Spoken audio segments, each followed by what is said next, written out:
라이브 상담을 좀 해보도록 하겠습니다. 특별한 시간이죠. 이분은 이제 가면 증후군이 아니고 가면 처리해서 뒤에 계십니다 지금. 네, 뒤에 계시고 이분의 고민은 이게 가면 증후군하고 딱 맞는 건지는 모르겠어. 정확하게 일치하지 않아도 상관없습니다. 연결돼서 얘기하다 보면 네. 포인트들이 좀 있을 것 같아서. 맞습니다. 네, 일단 어떤 고민을 가지고 계신가요? 저희 아이가 네. 초등학교 1학년이고요. 네네. 그러니까 8살이죠. 근데 요번에 이제 학교에 들어가고 2학기가 되니까 이제 시험 같은 걸 조금씩 봐요. 뭐 받아쓰기나 단원 평가라고 해서 네. 수학을 본다거나. 근데 이제 얼마 전에는 반타작을 50점을 맞아서 왔는데 그걸 심지어 하루 뒤에 몰래 가지고 왔어요. 네. 하루를 일부러 학교에 놓고 왔다가 자기도 부끄러운지는 안 하고. 그렇죠. 네. 그러더니 봤더니 이제 저 없이 이제 주로 할머니가 이제 등하교 많이 해주시는데 50점을 받아왔는데 너무 당당하게 할머니한테 빵점 맞은 친구도 있는데 이 정도면 잘했다고 그러면서 가지고 와서 저희 할머니가 이제 저희 엄마가 저한테 화를 많이 내셨죠. 네. 아이를 너무 방치해서 아이가 자기 주제 파악도 못하고 네, 그런다. 네, 근데 저하고 저희 남편은 보고서 그냥 너무 귀엽기도 하고 재밌기도 하니까 그냥 그쵸. 빵 터졌어요. 네네. 막 웃으면서 그러니까 이제 아이도 조금 혼란스러운 것 같고 네. 그러니까 엄마는 괜찮다고 하니까 그런데 저보다 할머니하고 낮에 있는 시간이 많으니까 이제 할머니는 이제 너 받아쓰기 이제 주말마다 올라와서 공부해라 할머니 봐줄게 이런 식으로 이제 할머니는 또 그러고 계시고 이제 아니 근데 일단 이 친구 너무 건강하지 않아요? 제가 생각해도 너무 건강해요. 어. 근데 물론 한 가지 걸리는 게 할머니가 그런 환경을 조성하니까 아이가 하루 늦게 가져왔다라는 거에서는 약간의 그런 코멘트를 할 필요성이 있다는 생각을 그러니까 하지만 아마 엄마 아빠는 모르겠지만 네. 할머니는 뭐라 할 것 같아 이 생각을 그렇죠. 했겠지. 생각을 한 것 같아요. 그래가지고 가지고 왔어. 네. 가지고 와가지고 어떤 의미에서 50점이나 맞았어. 네. 또 연출한 것 같아. 그럴 수 있죠. 할머니가 이렇게 얘기하면 내가 뭐라고 하지? 50점이나 맞았다나 빵점 맞은 애도 있어. 이거 연출된 거거든 지금 애 머릿속에. 그렇죠. 그렇죠? 근데 어쨌든 네. 뭐냐면 본인이 한 것에 대해서 받아들이고 네. 그것에 대해서 이 정도면 나의 나름으로 봤을 때 잘했던 것 같은데 잘했다고 생각해. 다음에 더 잘하면 되지 뭐. 이거는 굉장히 훌륭한 네. 긍정적인 굉장히 긍정적인 마인드고 그리고 건강하죠. 부모들이 같이 깔깔깔 웃어줘. 네네. 이것도 너무 좋은 긍정적인 태도죠. 사실 그렇거든요. 우리도 들으면 귀엽잖아요. 네, 맞습니다. 귀여운 게 맞거든요. 맞습니다. 아이가 나름 자기 제치고 자기 나름으로 노력한 거에 대해서 그래도 나 인정해줘 이런 거를 막 굉장히 하는 거죠, 적극적으로 그쵸? 하는 거잖아요. 그렇죠? 네네. 그런 점에서 너무 귀엽고 좋고 네네. 부모의 반응까지도 괜찮아. 네. 할머니가 좀 고민되긴 해요. 그렇죠. 이게 사실은 부모님들이 그렇게 깔깔거리지 않아요, 보통은. 50점 받고 오면 이제 걱정을 하시는 게 저는 오히려 걱정이 되는 건데 부모님들이 그렇게 할머니 같은 반응을 딱 보여요. 네, 할머니 같은 반응을 모든 보여요. 부모들은 거의 대부분이 네. 할머니 같은 반응.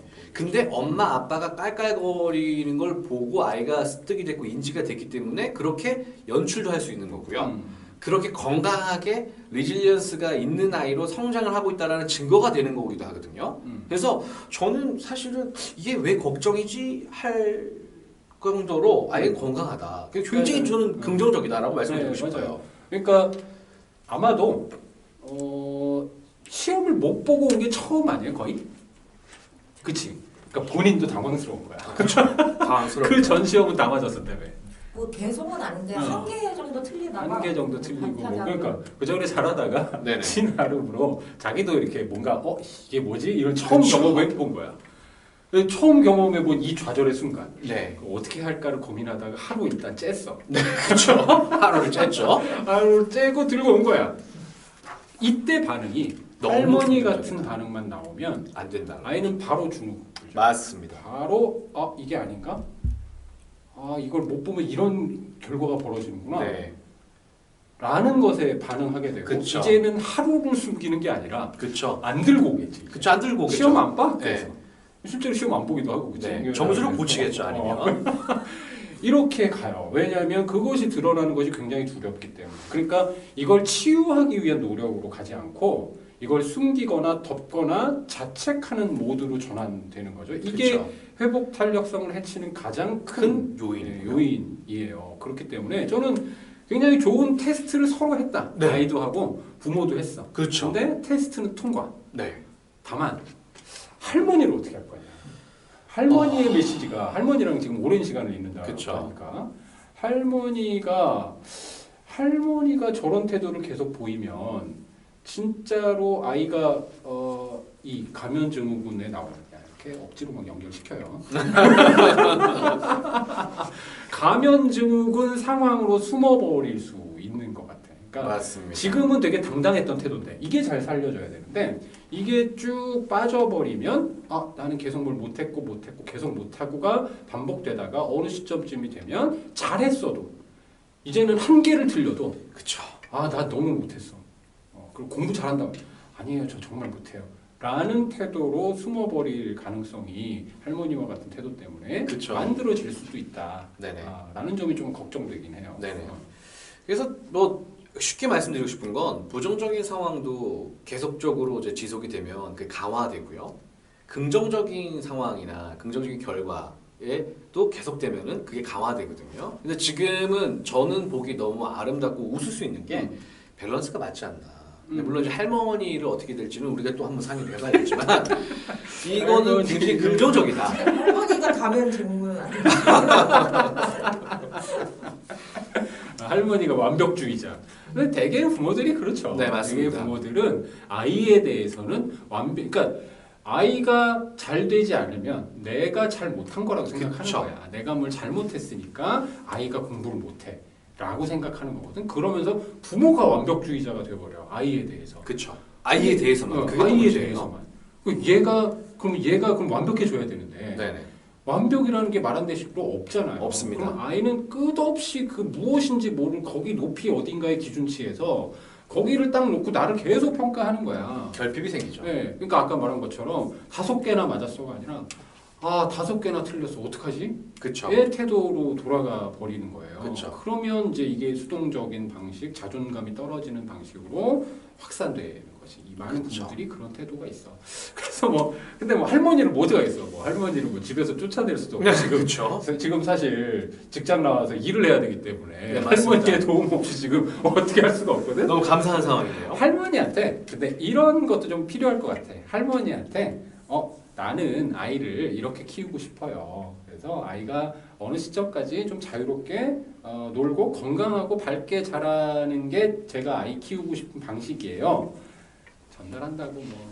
근데 이제 그런 것도 필요할 것 같아요. 할머님에게 이제 그런 영상도 진짜 노출을 시킬 필요가 있는 게 그게 예전에 나왔던 얘기거든요, 사실. 이게 그 회복 탄력성을 이야기할 때 항상 언급되는 주제예요. 그러니까 10개 중에 5개를 맞았다라는 게 첫 번째, 너 이것밖에 못했어. 5개를 더 맞아야지 10개를 맞는 거잖아 라는 방법이 하나 있고요. 두 번째는 5개나 맞았네. 근데 5개를 더 맞게 되면 10개를 맞는 거네 라는 거랑 거의 비슷한 거 같죠? 첫 번째 거랑 두 번째 거랑 굉장히 비슷하지만 정말 다른 결과를 낳거든요. 근데 이런 지금 말씀드린 것들에 대한 영상이 굉장히 많아요. 우리 할머니가 할머님이 요즘에 유튜브도 많이 보시잖아요. 그럼요. 이런 유튜브들을 우리 걸 보여드려. 그렇죠. 노출을 해야 됩니다. 노출이 돼야 돼요. 이런 것도 싫어하신대. 또 그러면 또 네. 음성 변조도 해야 되는 거 아니야? 그래 지금 얘기했던 거의 핵심은 뭐냐면요. 아이의 건강하고 강한 부분을 계속 강화시켜주는 칭찬을 하라는 거예요. 맞습니다.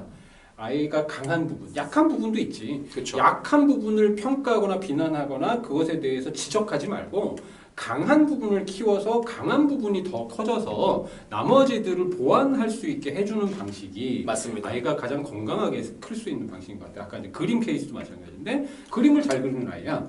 그러면 그림을 더 잘 그리고 더 잘 그림으로써의 자기 성취를 가지는 경험 하나가 인생 전체를 바꾸는 경험이 될 거란 말이에요. 그러니까 그 부모가 하고 있는 건 굉장히 잘하시는 거야. 아이가 그림을 잘 그리고 그림을 좋아해. 그러면 그림을 그리도록 도와줘. 그러면 결국에 언젠가는 뭐 돈으로든 뭐로든 사회에서 성공하는 어떤 사람, 뭐 꼭 성공을 해야 되는 건 아니지만 부모들이 바라는 기준에서도 일정한 자기 성공을 성취할 수 있는 대로 어떤 방식으로든 간다. 이런 확신을 가지고 잘하고 마음속에 있는 강한 부분을 계속 자극해줘라. 그걸 칭찬해주고 북돋워줘라. 이런 얘기신 것 같아요. 그런 이야기 들어보셨나요? 혹시 성취의 경험이 있는 아이들이 결국에 성취를 이뤄낸다라는 이야기들이 있어요. 예를 들어서 이런 말도 있죠. 운동선수들 중에 성공한 운동선수들은 종목을 바꾸거나 아예 다른 분야를 해도 성공할 가능성이 굉장히 높아져요. 왜? 성공을 한번 해봤기 때문에. 성공이라는 게 뭐 우리가 얘기할 때 무슨 뭐 재산으로 100억 있어야 되고 이게 성공이 아니라 본인이 하고 싶은 어떤 성취하고 싶은 목표가 있는데 그걸 이뤄냈던 친구들은 다른 분야에서도 말씀하신 것처럼 약한 부분도 본인이 한번 잘해봤기 때문에 본인의 약점도 강점으로 바꿀 수 있는 힘이 생겨요. 근데 그게 포인트인 것 같아요. 맞아요. 그러니까 우리가 회복 탄력성이라고 얘기할 때, 그러니까 모든 사람은 자기 자신을 회복할 잠재적 힘들은 다 가지고 있는 거죠. 그렇죠. 다만 어떤 사람은 그 힘으로 다시 원상태로 돌아오는 사람이 있는 반면에 그렇지 못한 사람들이 있는 거고 그것이 회복 탄력성이 부족하다고 얘기하는 거잖아요. 근데 돌아온다는 건 뭐냐면 스스로 채워내는 과정이에요. 분명히 소실됐거나 상처받았거나 훼손된 어떤 부분이 이 회복 탄력성, 그러니까 이 상처받은 자극받은 어떤 부분이 있을 거야. 이걸 치유해내지 않으면 여기로 못 가요. 근데 이 사람은 이걸 치유를 어떻게 하면 되는지를 알고 있는 사람이야. 회복한 사람은 그 경험을 해본 거죠. 그러니까 미술을 잘하면 음악도 잘할 수 있고요. 이거 재능이 왜 레오나르도 다빈치 같이 다방면에 재주가 있느냐? 저는 재주가 있는 사람도 맞죠. 하지만 뭘 해봤더니 잘해? 그러면 이것도 해볼까? 미술도 되는데 음악도 해보지 뭐. 수학 뭐 그거라고 못하겠어? 건축 해보지 뭐. 그러니까 해본 거야. 그렇죠. 한번 뭔가의 성취를 해보고 나면 이것도 이렇게 쌓아가면 되겠네를 쭉 쌓았더니 지금 우리가 보는 완벽한 사람인 것처럼 되어 있는 거죠. 근데 그 시작은 무언가 하나를 집중해서 자기가 이루어내고 거기에 대해서 자신감을 가지는 경험 하나가 이걸 쫙 만들어냈다고 저는 생각하거든요. 이 네네. 과정들을 보면. 그래서 이제 그런 말씀을 좀 드리고 싶다.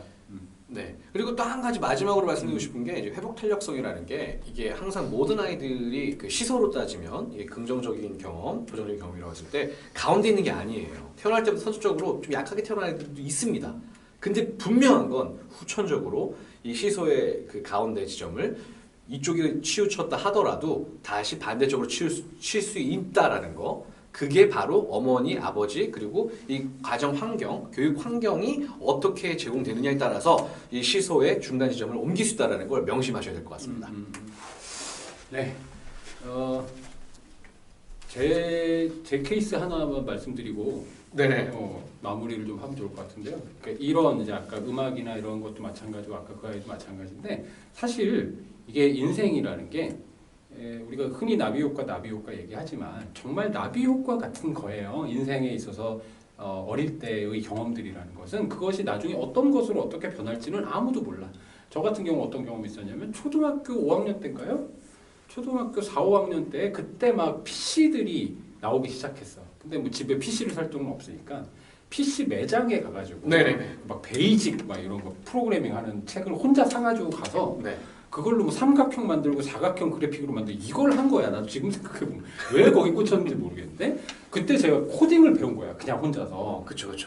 그러고 나서 제가 그 30년 뒤, 20년 뒤, 25년쯤 뒤에 아니다. 15년쯤 뒤겠구나. 15년 뒤에 개발자가 돼요. 네. 개발자가 되고 싶어서 된 게 아니고 개발자가 돼야겠는데라고 보고 나서 봤더니 개발자가 이거 이렇게 하면 되겠네. 그래서 개발을 했어. 개발자가 되고 시스템 엔지니어가 되고 했는데 그 다음 단계 지금 이제 나이가 한 50쯤 돼서 저한테 생긴 굉장히 큰 강점은 IT의 구조에 대해서 시스템적으로 코딩이라고 하는 측면 개념적으로 완벽하게 이해하고 있는 게 있는 거예요.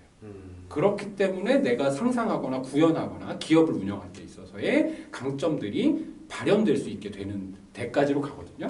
그냥 정말 초등학교 5학년 때 그 컴퓨터 파는 전시장 가가지고 해봤던 그 한 6개월의 경험이 이런 결과를 인생 전체를 놓고 보면 만들기도 해요. 그런 것을 부모님들도 각각을 생각해 보면 그런 경험들이 다 있으실 거예요. 그걸 좀 끄집어내서 아이를 좀 보시면 좋겠다 하는 생각이 듭니다. 네, 맞습니다. 자, 이렇게 두 가지 케이스 오늘 그 적절한 상담이 됐나요? 아니라는. 모르겠습니다.